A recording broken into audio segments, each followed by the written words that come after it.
Quand on lance une entreprise, les étapes qui semblent les plus simples peuvent parfois devenir les plus compliquées. Comme par exemple, lorsque vient le temps de choisir le nom de sa compagnie. Dans le dernier épisode, Simon Bédard vous a raconté les premiers pas de son répertoire en ligne pour les patients qui cherchent un professionnel de la santé, qui s'appelle aujourd'hui clinia.ca. Mais ce qu'il ne vous a pas dit, c'est que pour trouver le nom de sa compagnie, il a dû s'y prendre pas une, ni deux, mais 3 fois. Honnêtement, j'ai peut-être pleuré à ce moment-là. On a vu des mauvais noms aussi au Santec assez souvent. Tu sais, quand la personne a de la difficulté à le prononcer, tu te dis, garde, change de nom.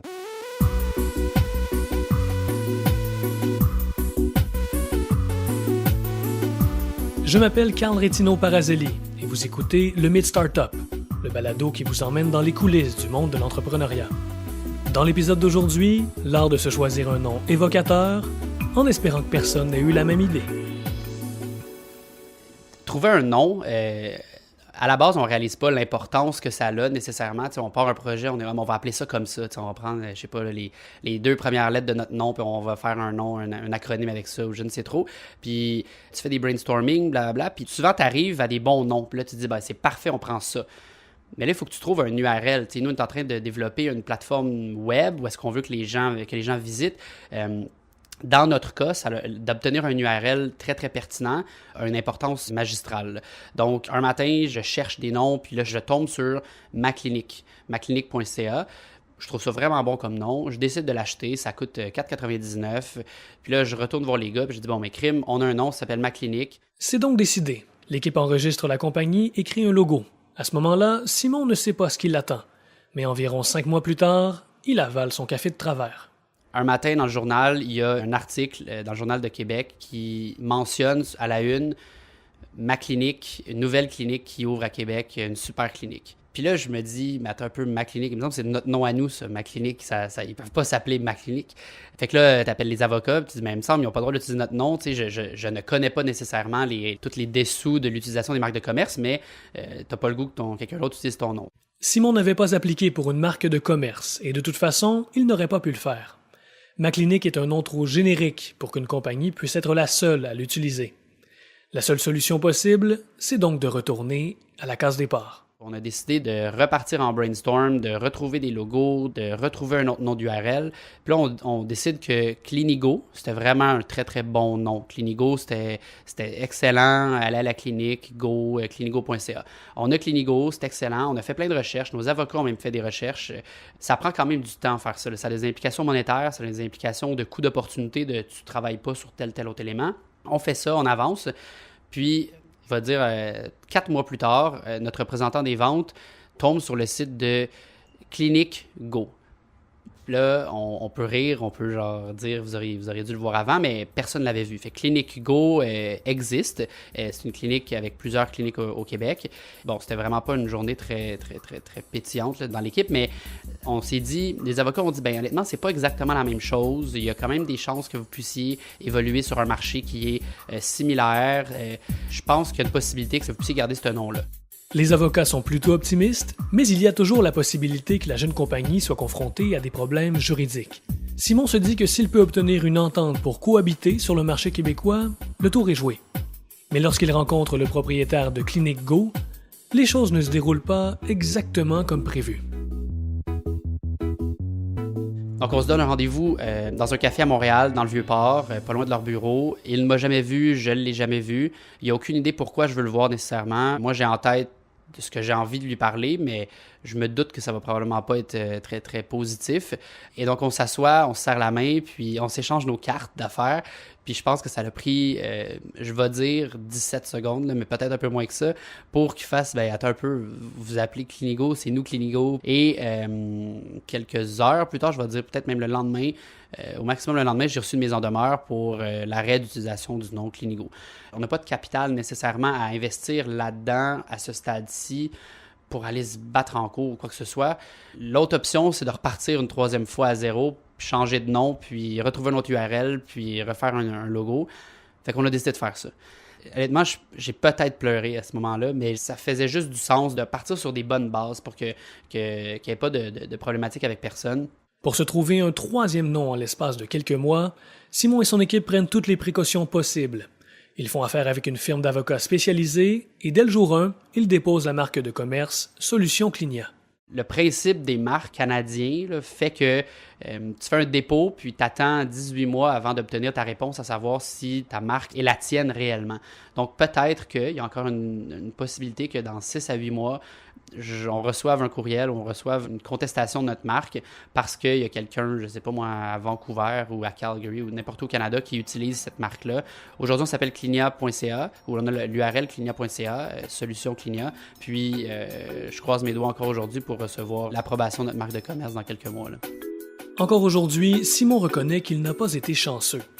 Mais comme l'explique Liette Lamonde, la directrice générale de la Fondation Montréal Inc., son histoire n'est pas unique. Nous, ce qu'on voit beaucoup comme erreur au départ, c'est des gens qui vont choisir un mot du langage commun qui va faire en sorte que quand tu vas faire une recherche dans Google, ben ce mot-là, il va sortir sa définition 250 fois avant le nom de ton entreprise. Si tu aimes le mot cube, c'est un bien beau mot, cube, mais en anglais puis en français, il va sortir des définitions puis ton entreprise sera pas super bien répertoriée. L'autre erreur qu'on voit beaucoup, c'est des gens qui choisissent un nom parce qu'ils l'aiment, ils s'y attachent, mais ils font pas les vérifications de base, à savoir est-ce que le nom de domaine est disponible en .com puis en .ca. Et là, ben, ce que tu veux pas, c'est passer les premières semaines de ton démarrage d'entreprise à te battre avec la personne qui a enregistré le nom de domaine parce que tu tiens absolument à l'avoir. Puis c'est des coûts aussi. On a vu des gens qui étaient trop avancés dans leur projet puis qui, en bout de ligne, étaient obligés d'acheter le nom de domaine de quelqu'un d'autre. Puis là, ben, naturellement, les gens s'amusent à faire monter les prix dans cette situation-là. Pour ce qui est de la langue, Mme Lamonde constate que les noms en anglais ont la cote, mais pas auprès de tout le monde. Nous, ce qu'on entend souvent, mais peut-être pas des jeunes entrepreneurs eux-mêmes, mais plutôt des gens d'affaires un peu plus âgés qui nous entourent, c'est un agacement lorsque le nom est strictement anglophone. Il reste de ça au Québec, hein? Il reste cette espèce de sensibilité à utiliser un mot francophone ou au moins à prévoir un nom en français en plus de ton nom en anglais plutôt que de s'afficher strictement en anglais. Ça, il faut y penser, mais ça dépend aussi de votre public cible, hein. Si vous visez des grandes entreprises, des grandes corpos, puis vous avez un produit B2B, ben, peut-être que c'est important d'y réfléchir un peu, d'avoir un nom qui passe partout, autant en français qu'en anglais, ou même un nom d'une autre langue, à la limite, où là, ben, t'as pas expliqué, c'est pas un choix français ou anglais. Mais sinon, je pense que pour un produit de consommation qui vise les jeunes, j'ai l'impression qu'il y a une moins grande sensibilité parce qu'on voit beaucoup, beaucoup de noms maintenant qui sont seulement en anglais ici. Et si vous pensez que devoir changer le nom de son entreprise, ça n'arrive qu'aux débutants, parlez-en à Marc-Antoine Ducas, qui a cofondé l'entreprise Netlift en 2012. Au moment où on a trouvé ce nom-là, Netflix était encore une start-up qui postait des DVD en Californie et la compagnie Lyft s'appelait Zimride. Donc, on avait fait nos devoirs, mais il y avait pas de problème à ce moment-là. Entre-temps, ces deux grosses compagnies-là ont pris un poids important dans le marché, mais aussi dans la culture populaire, dans le langage quotidien. Fait qu'on est obligé de réfléchir à changer de nom éventuellement, ce qu'on va faire aussi, mais on attend de pouvoir attacher ça avec une évolution de la marque aussi, de pas juste changer de nom pour changer de nom. Je pense beaucoup que ça va être lié aussi à l'implantation à l'international, là. Moi, c'est ma 4e compagnie, puis dans les 4, on a été confrontés à soit changer de marque, changer de nom carrément, rebrander au complet.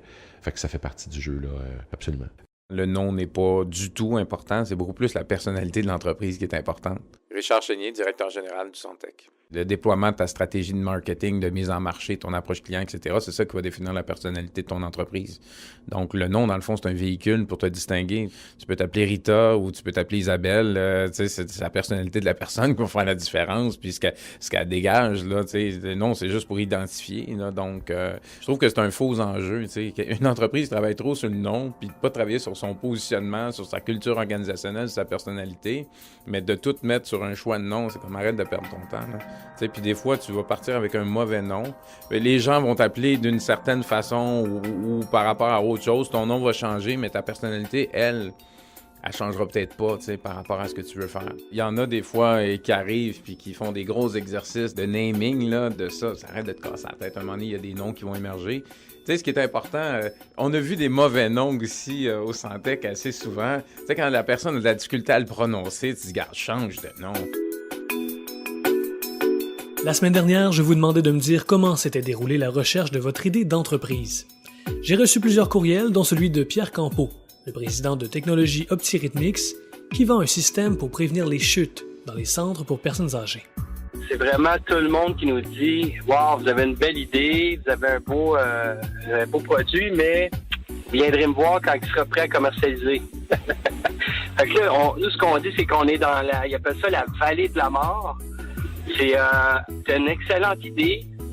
T'as un début de produit, mais t'as besoin d'argent pour le compléter. Puis là, il y a absolument pas grand-chose de disponible sur le marché. Puis j'ai fait vraiment le tour de tous les paliers gouvernement, toutes les subventions. C'est sûr qu'il y a des petits 10 000 ici et là, un petit 20 000, un petit 10 000, mais quand tu cherches 1 million, 1,5 million, là, c'est complètement impossible. Dans le prochain épisode du Mythe Startup, vous verrez que pour se lancer en affaires, il faut trouver, mais surtout attirer les bonnes personnes.